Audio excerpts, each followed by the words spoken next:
Gloria a Dios. ¿Cuánto damos gloria a Dios por sus maravillas, por sus obras, por sus proezas? Dios es bueno, mi amado. Dios es bueno. Gloria a Dios.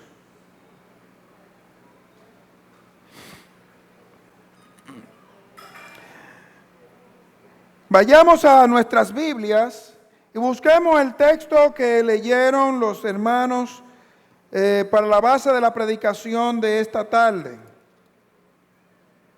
Estamos en Mateo capítulo 11, verso 25 y verso 26. Juan capítulo 11, verso 25 y verso 26. Juan capítulo 11, verso 25 y verso 26.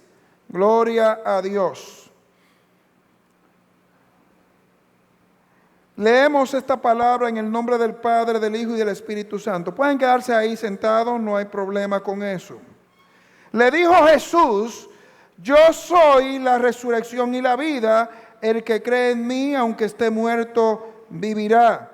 Y todo aquel que vive y cree en mí, no morirá eternamente. Quiero que escuchemos atentamente esta canción que Multimedia va a proyectar aquí, porque habla sobre el acontecimiento que hemos estado celebrando durante toda esta semana. Así que reflexionemos en esa canción mientras escuchan. Multimedia.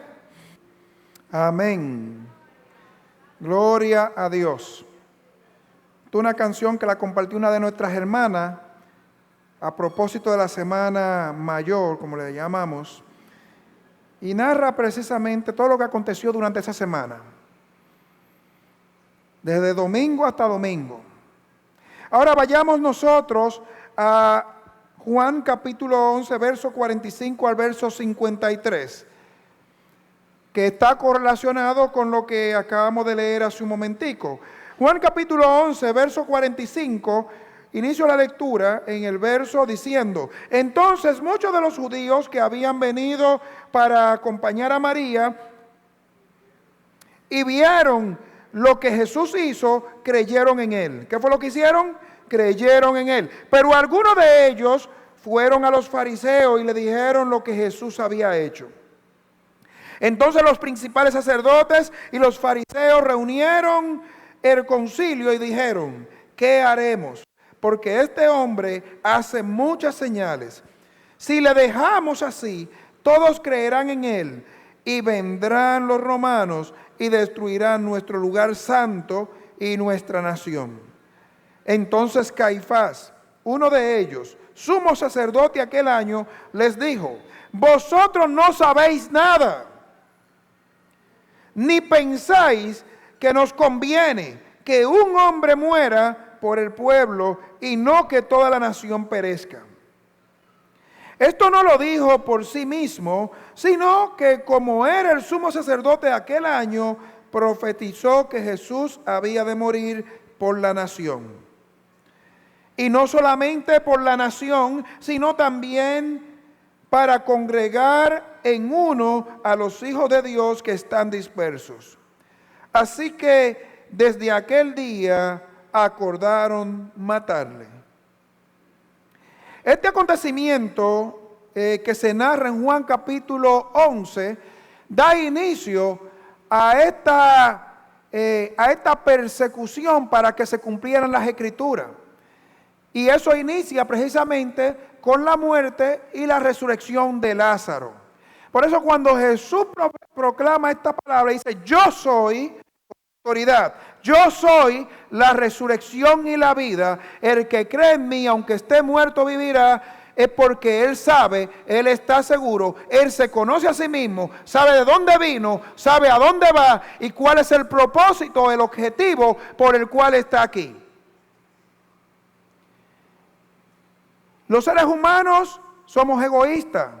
Los seres humanos, si algo perjudica nuestros intereses, siempre vamos a buscar algo que corte cualquier cosa que vaya en contra de lo que yo de manera personal quiero. Y eso era lo que los fariseos en ese tiempo estaban manifestando. Pero también eso debe de traer a colación de que hoy en nuestros días también suceden muchas de estas cosas. Muchos de los mensajes dejan de predicarse en los púlpitos porque atentan contra las cosas que yo quiero. Muchas de las cosas que la gente tiene que saber no se predican mucho en los púlpitos porque eso puede quitarme el prestigio. Pero nosotros no predicamos lo que la gente quiere oír, sino lo que la gente necesita escuchar. Jesús sabía lo que tenía que acontecer con él. Sabía cuál era el propósito por el cual había venido a esta tierra. Y él sabía claramente lo que la gente estaba pensando. Y por eso, luego que él escuchó eso, pues se apartó por un poco de tiempo, hasta que se cumpliera el tiempo de la Pascua y él pudiera venir nuevamente y que se diera todo lo que se tenía que dar. En Mateo capítulo 21, los versículos 6 en adelante, habla de la entrada triunfal de Jesús. Jesús le había dado una ordenanza a sus discípulos y le dijo, y los discípulos fueron e hicieron como Jesús le mandó. Le había dado una orden.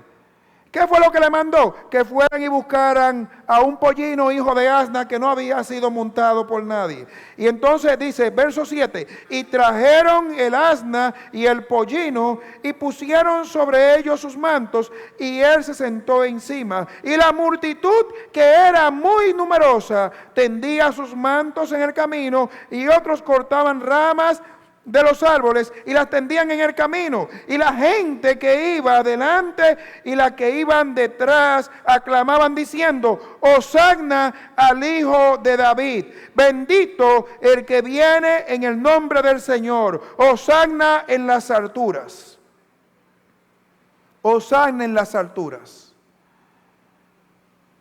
Porque el pensamiento de ellos era que ha llegado el que estamos esperando. Estamos seguros que es Él. Estamos seguros que Él va a quitar el yugo del imperio romano de sobre nosotros.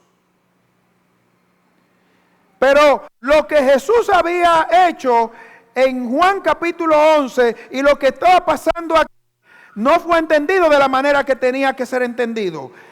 Su entrada triunfal al templo no era para liberarlo del yugo de la esclavitud de otro pueblo más.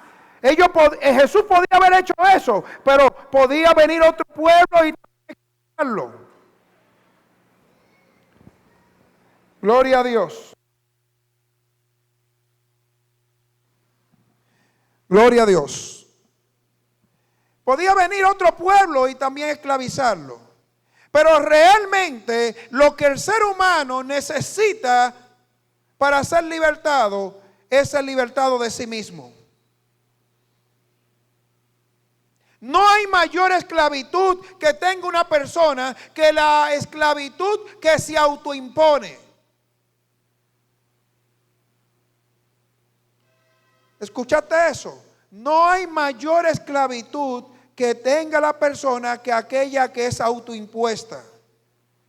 El ser humano está viciado de muchas cosas que lo dominan. Y cuando Jesús en Isaías capítulo 61 verso 1 fue profetizado lo que tenía que hacer, si quiere ir ahí, multimedia ponga Isaías 61 verso 1. Él hablaba precisamente de que su trabajo principal era libertar a los cautivos, a los que estaban encarcelados, a los que estaban oprimidos. ¿Pero oprimidos por quién? Oprimidos por otro imperio. Estaban oprimidos por el pecado que mora en ellos. ¿Qué dice? El Espíritu del Señor está sobre mí porque me ungió Jehová y me ha enviado a predicar buenas nuevas a los abatidos. Y conoceréis la verdad y la verdad os hará ¿qué? Libre. Es la verdad que te hace libre. Y sigue diciendo, a vendar los quebrantados de corazón, a publicar libertad a los cautivos y a los presos apertura de la cárcel. Pero no está hablando de los presos que estaban en el cepo, de los que estaban físicamente presos. Estaban hablando de aquellos presos que están en su alma, en su espíritu, en su corazón, encarcelados. Ellos no lo entendieron. El mismo Jesús dijo: mi reino no es de este mundo. Si mi reino fuera de este mundo, pues entonces mis servidores pelearían por mí.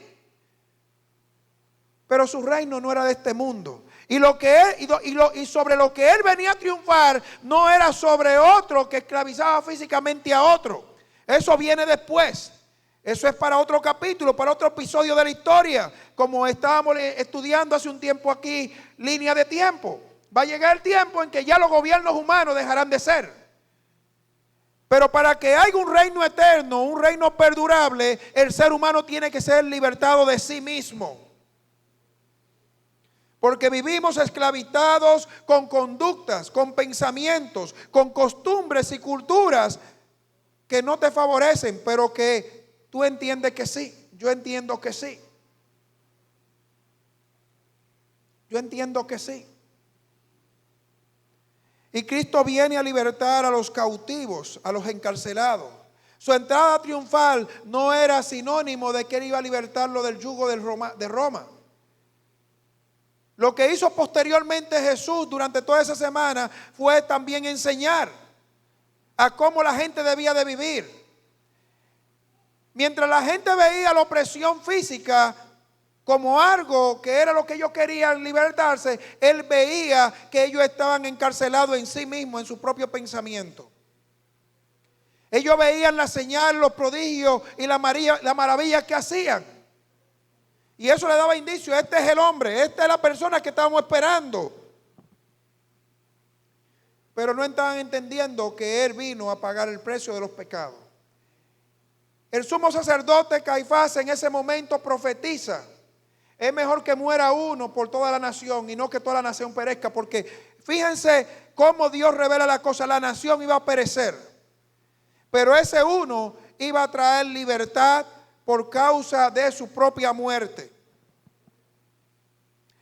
Ahora, ¿qué hizo Jesús para lograr esta hazaña de traer libertad a los encarcelados? Vaya conmigo a Mateo capítulo 27, verso 45 y verso 46. Mateo 27, tenga su Biblia abierta para que pueda corroborar lo que estamos hablando y lo que estamos leyendo. Mateo capítulo 27, versos 45 y 46 dice: y desde la hora sexta hubo tiniebla sobre toda la tierra hasta la hora novena.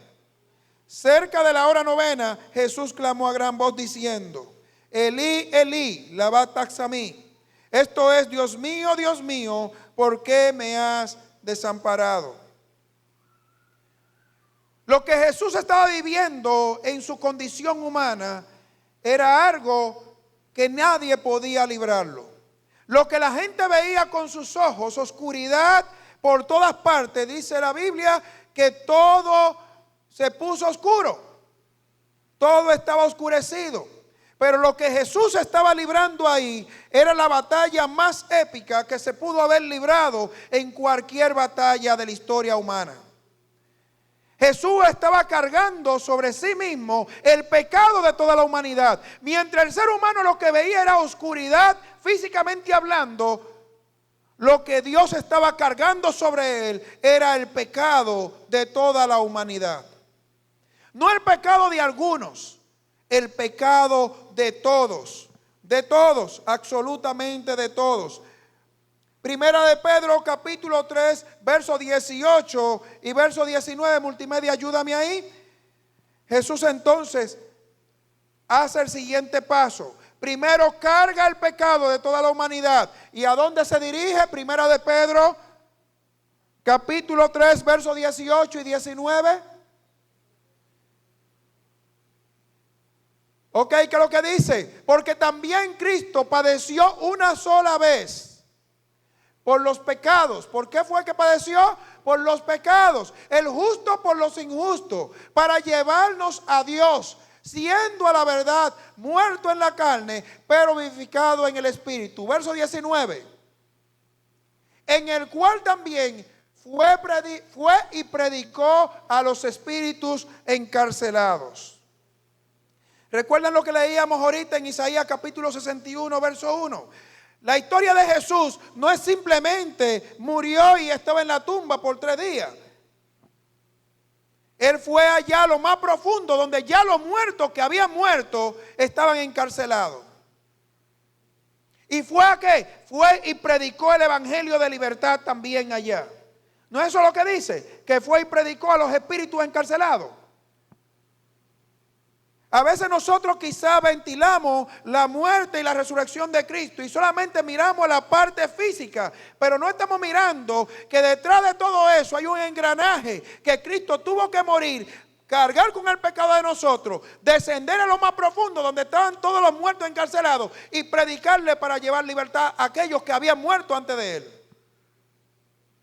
O sea que no solamente era por la gente del momento que estaba viva, sino por los que estaban antes y por los que están después.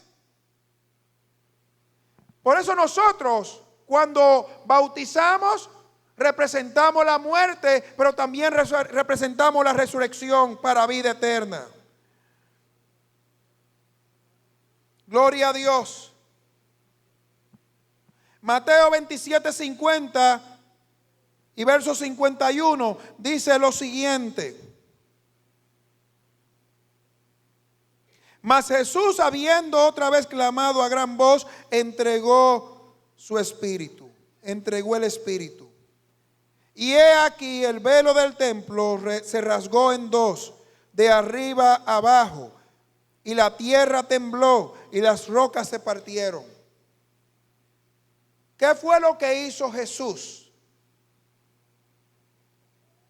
Abrió un acceso para que todos pudiéramos entrar a la presencia de Dios.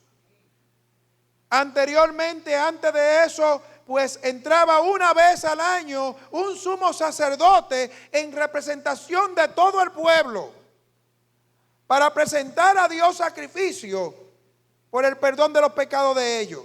Solamente un sumo sacerdote. Y ese sacerdote tenía que estar preparado porque si no, ahí mismo se quedaba.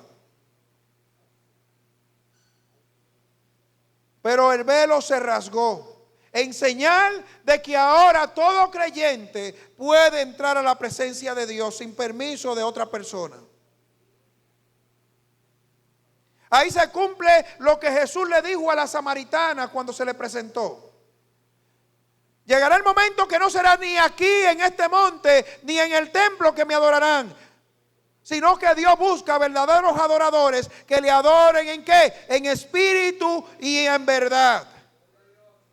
Y tales adoradores Dios busca. En otras palabras, lo que impedía que nosotros entráramos a la presencia de Dios con la muerte de Cristo, se logró. Estamos entendiendo que la mayor batalla de toda la historia se libró ese día. Y todavía al día de hoy su sangre sigue fluyendo para traer vida a aquellos que creen en Él y le reciben. Su sangre no está limitada. Su sangre todavía perdona todos nuestros pecados. Su sangre todavía nos justifica delante de la presencia de su Padre. El resultado lo vemos en los versos 51 en adelante. Leímos parte de eso hace un momentico. Verso 51 al verso 53 de Mateo 27. Dice, y he aquí el velo del templo se rasgó en 2 de arriba abajo, y la tierra tembló y las rocas se partieron. Y se abrieron los sepulcros, y muchos cuerpos de santos que habían dormido se levantaron. ¿Qué pasó con la muerte de Cristo? Muchos de los que están muertos resucitaron. Así que usted puede creer ciertísimamente que un día Cristo va a venir y te va a levantar de entre los muertos si no estás en la tierra. Y eso no fue algo que pasó sin que nadie se da cuenta. Verso 52 dice, verso 53, y saliendo de los sepulcros, después de la resurrección de Él, vinieron a la santa ciudad y aparecieron a muchos. ¿A quiénes aparecieron esos que habían resucitado? No fue algo invisible, no fue una teoría, una filosofía más, no fue una religión más. La gente podía testificar que Cristo había resucitado y que Él tenía poder para aún arrebatar de la mano del mismo infierno a aquellos que ya estaban ahí. Ahora la pregunta sería, ¿expondremos nosotros a Cristo a que tenga que venir nuevamente a una cruz? ¿O nosotros dejaremos que su gracia y su misericordia nos transformen de tal manera que nosotros anhelemos que Él venga para nosotros reunirnos con Él? Hermano, la muerte de Cristo no fue algo casual, fue algo planificado desde el cielo por nuestro Padre para poder dar esperanza a aquellos que no la tenían.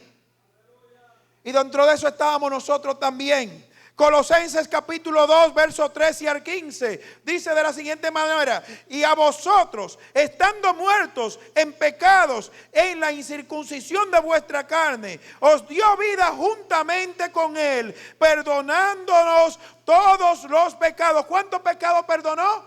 Todos. Cuando tú vienes a Cristo, no son algunos pecados que Él te lo perdona a todos.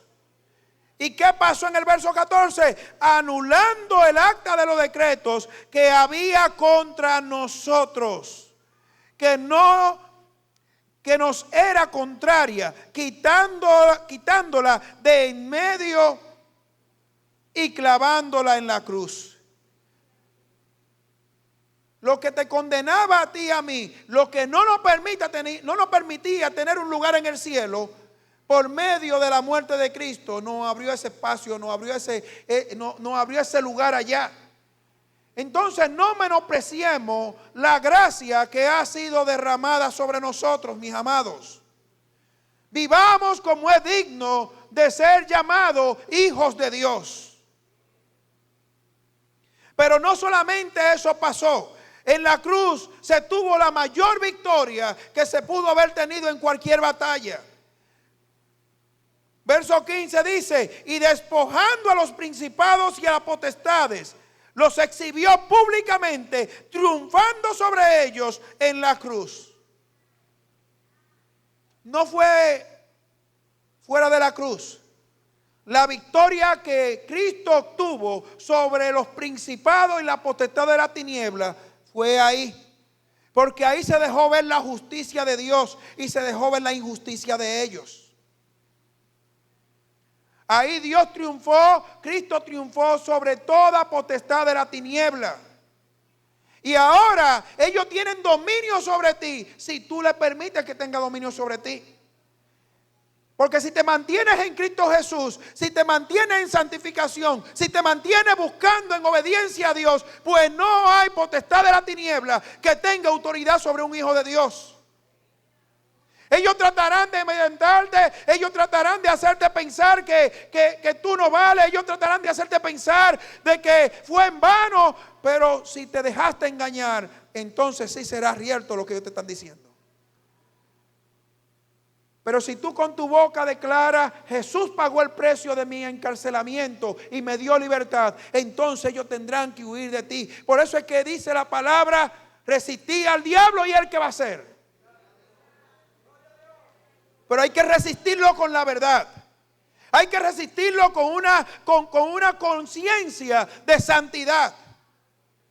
Porque de la única manera que el enemigo te va a acusar es cuando tú entonces vives perseverando en el pecado y no en la santidad de Dios. Pero si por lo contrario persevera en la obediencia a la palabra de Dios, en hacer su voluntad, no hay nada que te pueda condenar. Porque el fruto del Espíritu eso es lo que va a producir. Y contra lo que el fruto produce, no hay forma de juzgar eso. Así que mis amados, la mayor batalla, la mayor victoria se dio en la muerte de Cristo en la cruz del Calvario. Pero no solamente quedó ahí, sino que Cristo trajo esperanza. Y vamos culminando. Mateo 28, 1 al 8.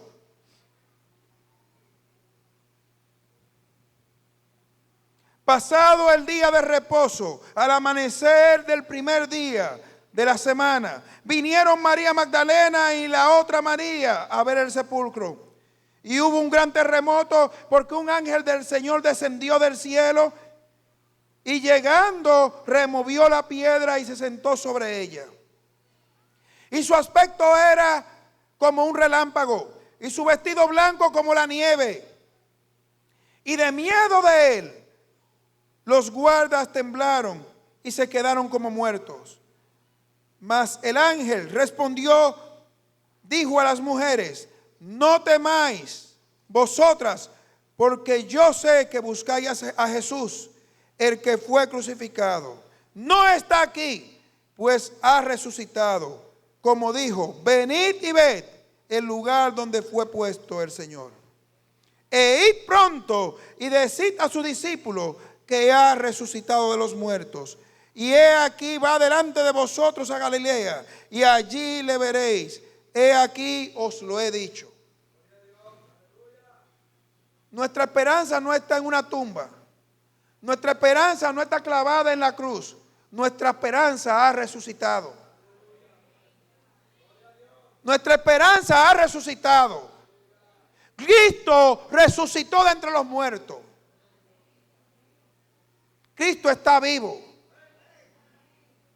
Pero ¿qué fue lo que el ángel le dijo a aquellos que creyeron que Cristo había vivido, que había resucitado? Vayan pronto y anuncien que Él resucitó. Así que el trabajo de la iglesia, sabiendo que nuestra redención está cerca, sabiendo que Cristo viene por segunda vez, sabiendo que pronto seremos arrebatados, ¿qué tiene que hacer la iglesia entonces?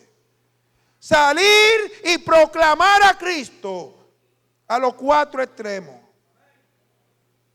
Ese es tu llamado, ese es tu deber si realmente has creído en Él.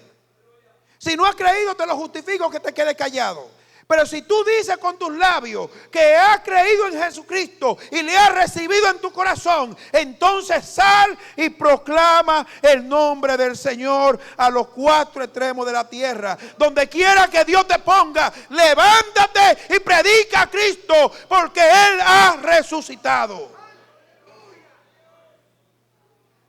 Y Él mismo fue quien dijo: estaré con vosotros todos los días hasta el final de los tiempos.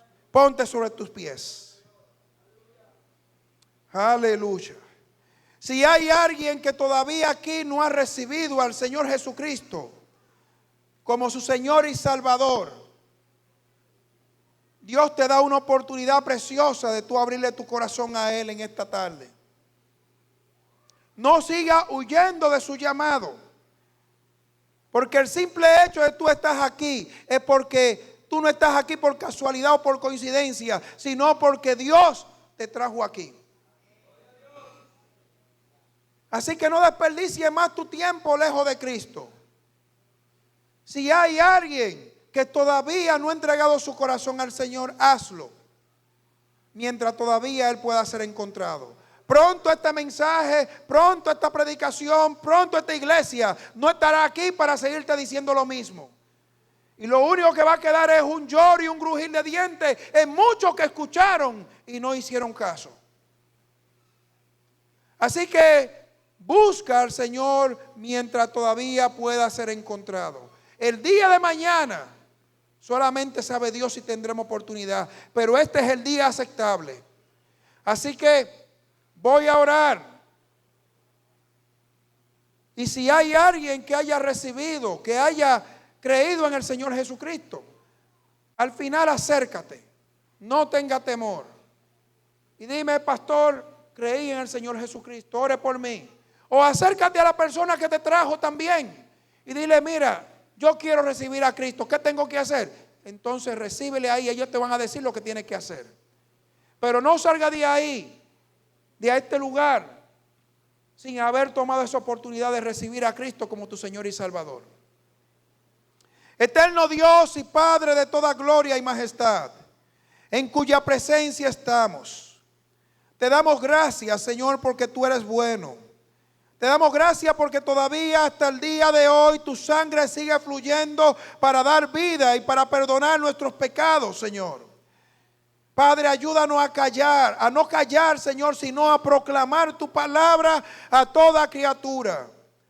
Donde quiera que tú nos permites estar, ayúdanos, Señor, a traer tu mensaje de salvación y de liberación y de esperanza y de vida eterna. Para que otros te conozcan, Señor. Son muchos los que al igual que yo están cautivos, Señor. Pero así como tú trajiste libertad sobre mi vida y sobre todos los que estamos aquí, o muchos de los que estamos aquí, así yo sé que también tú lo quieres hacer con otras personas. Así que mueve a tu iglesia, Señor, a que predique a tiempo y fuera de tiempo tu palabra. Ayúdanos, oh Dios, a cumplir con tu llamado. Te lo pedimos en el nombre de Jesucristo. Amén y amén.